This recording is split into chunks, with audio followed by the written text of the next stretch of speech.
Hi friends, இன்னைக்கு hotel சீக்ரெட்டோட மெயினான பூரிக்கிழங்கு recipe தான் பார்க்க போகிறோங்க. எப்போ போனாலுமே நம்ம இட்லி சாம்பார் அதுக்கு அடுத்தபடியாக நம்ம இந்த பூரிக்கிழங்கு வந்து ஆர்டர் பண்ணுவோம். நல்ல பஃபியான இந்த பூரியோட இந்த கிழங்கு வச்சு சாப்பிட்றதுக்கு அவ்வளோ சூப்பராக இருக்குங்க. நம்ம இவ்வளோ நாள் கடலை மாவு கரைச்சி வச்சு தான் பண்ணிட்டு இருப்போம். ஆனால் இதுதாங்க ஒரிஜினல் ரெசிபி. கண்டிப்பாக நீங்கள் ட்ரை பண்ணி பாருங்கள். இந்த shorts video full detail video எங்கள் சேனலில் லாங் வீடியோவில் போஸ்ட் பண்ணிக்கிறேங்க. இதுக்காக உருளைக்கிழங்கு வேக வச்சு எடுத்துட்டேன்.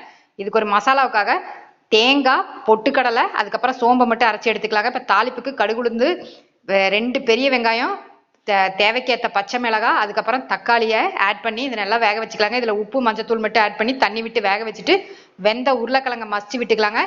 இது கொஞ்சம் வெந்ததுக்கு அப்புறமா நம்ம அரைச்ச மசாலாவை இதுக்குள்ளே ஊற்றி நல்லா தண்ணி விட்டு நல்லா திக்னஸ் ஆகணுங்க. திக்னஸ் ஆனதுக்கப்புறம் அடுப்பை கம்மி பண்ணிட்டு இதில் எலுமிச்சை பழமும் கொத்தமல்லி தலையும் போட்டு இறக்கணும்னா அருமையான ஹோட்டல் சீக்ரெட்டோட பூரிக்கிழங்கு ரெசிபி ரெடிங்க. இதே மாதிரி நீங்கள் வீடியோ பார்க்கணும், எங்கள் சேனலை மறக்காமல் சப்ஸ்கிரைப் பண்ணிட்டு இந்த வீடியோக்கு ஒரு லைக் பண்ண தட்டிட்டு இந்த வீடியோவை சேவ்லையும் போட்டு வச்சுக்கோங்க.